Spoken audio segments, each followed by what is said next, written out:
एक गांव में हीरा नाम का एक किसान रहता था।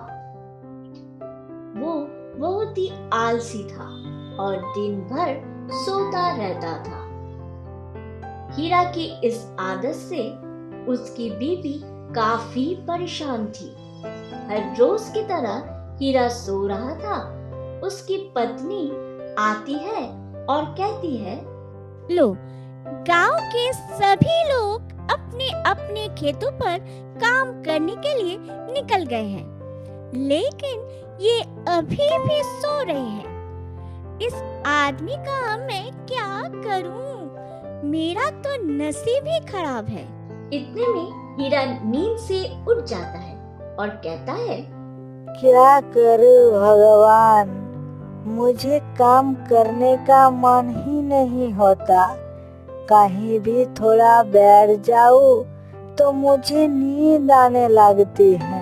ये सुनकर उसकी पत्नी कहती है, अपने पास पूरे 4 बीघा जमीन है, लेकिन फिर भी हम गरीबों की जिंदगी जी रहे हैं। उठो और आज पूरा खेत जोत कर आओ।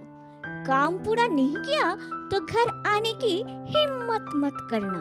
खाना भी तभी मिलेगा जब तुम पूरा खेत जोत कर आओगे। बीबी की डांट सुनकर हीरा खड़ा होता है और फावड़ा लेकर खेत की ओर निकल जाता है। बाहर धूप बहुत तेज हो चुकी थी। वो सीधा जाकर पेड़ की छांव में बैठ जाता है। बैठते ही उसे नींद आने लगती है, लेकिन तभी बीबी की डांट फटकर याद आ जाती है और वो खड़ा होकर फावड़ा चलाने लगता है। थोड़ी देर तक काम करने के बाद हीरा को पसीना छूटने लगता है। पसीना पोंछते हुए कहता है, थोड़ी देर आराम कर लेते हैं और पानी पीकर दोबारा काम पर लागूंगा। वापस से पेड़ के नीचे जाता है और जल पीकर थोड़ी देर आराम करता है। आराम करते करते उसे नींद आ जाती है और कब शाम हो जाती है उसे पता ही नहीं चलता। जब हीरा की नींद खुलती है तो उसके सामने एक बूढ़ी औरत खड़ी होती है। वो कहती है, बेटा, अगर 2 बूंद पानी हो तो मुझे पिला दो। मुझे बहुत तेज प्यास लगी है। हाँ माँ जी, मेरे पास पानी है, लो पी लो। हीरा उन्हें पानी पिलाता है। पानी पीकर वो महिला कहती है, बेटा, क्या तुम्हारे पास कुछ खाने को है? बहुत तेज भूख भी लगी है। लेकिन माँ जी, मेरे पास तो खाने के लिए कुछ भी नहीं है। मैं खुद भी भूखा हूँ। मेरे पत्नी ने मुझे खाना नहीं दिया। उसने मुझे कहा है कि अगर मैंने उस खेत को पूरा नहीं जोता तो मुझे खाना नहीं मिलेगा। मैंने बहुत देर तक काम किया, लेकिन पूरा खेत नहीं जोत पाया। मुझे काम करने का मन ही नहीं होता। जहाँ कहीं भी बैठ जाओ मुझे तुरंत नींद आ जाती है। तभी वो बूढ़ी महिला एक परी का रूप धारण कर लेती है। ये देखकर हीरा हैरान हो जाता है। हीरा, तुम आलसी हो, इसमें तुम्हारा कोई दोष नहीं है। लेकिन शायद तुम्हें नहीं पता, इस खेत में तुम बहुत सारा सोना उगा सकते हो, जिससे तुम्हारा आने वाला समय काफी खुश और शांति में व्यतीत हो सकता है। अच्छा, लेकिन कैसे? देखो हीरा, तुम इस खेत में धान की फसल करो। तुम्हारे इस पूरे खेत में 3 धान सोने के उगेंगे, जिससे तुम अपनी गरीबी को दूर कर पाओगे। इसी तरह हर बार धान की फसल करने पर 3 सोने के धान की संख्या बढ़ जाएगी और धीरे धीरे तुम्हारा पूरा खेत सोने का धान बनकर तैयार होगा। और तुम सोने की फसल के मालिक बन जाओगे। ऐसी बातें सुनकर हीरा अपनी खुशहाली के दिनों में डूब जाता है और सोचने लगता है कि फिर मुझे काम करने की भी जरूरत नहीं पड़ेगी और जब चाहूंगा तब सो सकता हूँ और अपनी नींद पूरी कर सकता हूँ। कोई मुझे परेशान नहीं करेगा। इतने में वो परी गायब हो जाती है और हीरा घर वापस लौट आता है। वो सारी घटना अपनी पत्नी को बताता है। उसकी पत्नी पहले तो उसकी बात पर भरोसा नहीं करती। उसे लगता है कि शायद ये नींद में कोई सपना देख रहे होंगे, लेकिन हीरा के जोर देने पर उसने सब कुछ मान लिया।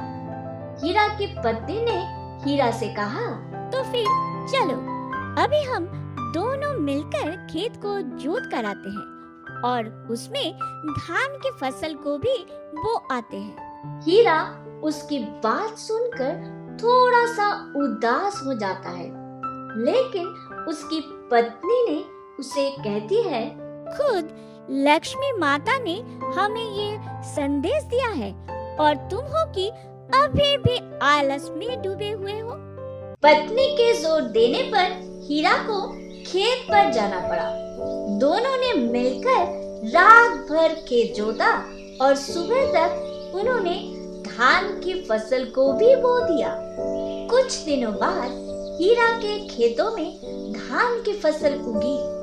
फसल के कारण खेत का रंग सोने की तरह लग रहा था। उसे देखकर हीरा की पत्नी ने कहा, सुनो जी, तुम्हें ऐसा नहीं लगता कि इसमें कोई एक नहीं बल्कि पूरे के पूरे धान सोने के हैं? देखो तो खेत कितना प्यारा लग रहा है। हाँ हाँ भगवान, लेकिन परी ने तो हमें बताया था कि उस परी फसल में केवल 3 ही धान सोने का है और बाकी की सिर्फ धान ही होगा। हीरा और उसकी पत्नी फसल का ध्यान रखता, उन्हें समय पर पानी देता और उसकी देखभाल करता। उसकी धान की फसल पककर तैयार हो चुकी थी। फिर हीरा और उसकी पत्नी दोनों खेत पर आते हैं और उन सोने के धान के ऊपर चर्चा करते हैं। सुनो भगवान, अब चलो मिलकर उन 3 सोने का धान ढूंढते हैं। पागल हो क्या? अगर हम इस तरह से खेत में उन सोने के धान को ढूंढेंगे तो हर कोई हमें शक की नजरों से देखेगा और फिर हमें अपने सोने के धान पाने में मुश्किल भी हो सकती है। एक काम करते हैं, हम इस पूरे धान की फसलों को काट लेते हैं और धान निकल लेते हैं। उसके बाद हम उन धानों में उन सोने के धान को भी ढूंढ लेंगे। अरे नहीं, इतने फसल में अकेले कैसे काट पाऊंगा? मुझे इतना काम नहीं हो पाएगा। एक काम करता है, ग्राम से 2-3 आदमी को काम पर लगा लेता है। इसमें जल्दी भी काम हो जाएगा और आराम से काम भी हो जाएगा। हीरा की पत्नी गुस्सा होते हुए बोली, अगर हम दूसरों से धान कटवाएंगे तो क्या पता वो सोने के धान वही लोग चुरा ले। नहीं नहीं, हम ऐसा नहीं कर सकते। हम दोनों मिलकर ही इस पूरे धान की फसल को काटेंगे। फिर हीरा और उसकी पत्नी दोनों फसल काटना शुरू करते हैं। तभी गांव के कुछ लोग उन दोनों को अकेला फसल काटते हुए देखते हैं तो कहते हैं, अरे हीरा भाई, अकेले अकेले क्या लगे हो? फसल तो काफी है, इसके लिए 2 आदमी और कर लेते। नहीं नहीं चाचा, मेरे और मेरी पत्नी दोनों मिलकर इस पूरे फसल को आज ही काट देगा और 10 भी साथ काम करने के लिए कोई मिल भी नहीं रहा था।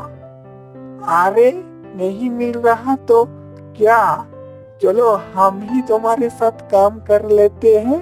ये सुनकर हीरा की पत्नी बोली, नहीं चाचा जी, हम दोनों ही इस काम को कर लेंगे, आप परेशान मत होइए। ये सुनकर वे ठीक है कहते हुए चले जाते हैं। हीरा और उसकी पत्नी दोनों धान की पूरी फसल काटते हैं और घर ले जाते हैं। वे दोनों मिलकर धान और भूसे को अलग करते हैं और फिर उसमें सोना ढूंढते हैं। काफी कोशिश करने के बाद भी सोना नहीं मिलता। इस पर हीरा और उसकी पत्नी उदास हो जाते हैं।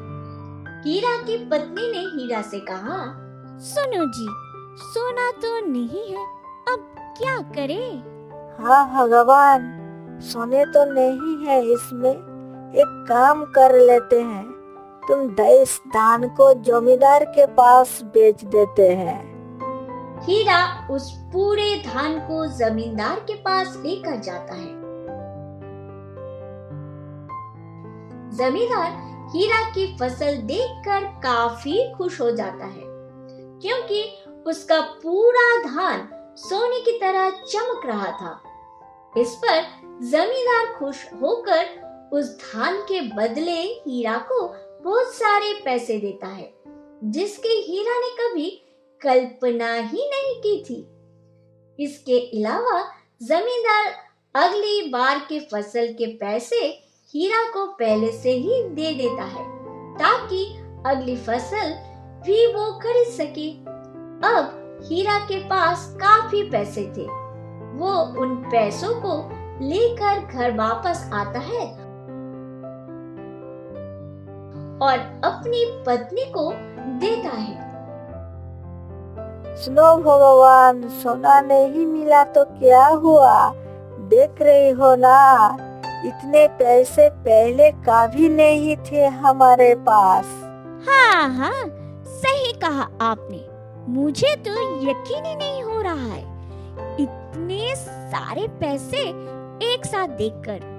सुनो जी, जिस देवी ने आपको दर्शन दिए हैं, उन्होंने हमें सोना देने को कहा था, लेकिन उस सोने से हम इतना भी पैसा नहीं कमा सकते थे जितना कि हमने अपनी फसल को बेचकर कमाया है। अगर हम हर साल इसी तरह फसल करेंगे तो हमारे पास काफी पैसा होगा, जिससे हम अपनी आने वाली जिंदगी को अच्छे से व्यतीत कर पाएंगे। हम देवी की बात को समझ ही नहीं पाए। उनका असली मतलब तो यही था कि तुम्हारी फसल किसी सोने से कम नहीं है। अब हीरा और हीरा की पत्नी मन लगाकर अपनी फसल को सही से बोते, सींचते और उसे बढ़ाकर फसल पाकने पर उसे जमींदार को बेच आते। धीरे धीरे हीरा के पास काफी सारा पैसा आ गया और अब हीरा और उसकी पत्नी दोनों सुखी सुखी जीवन व्यतीत करने लगे।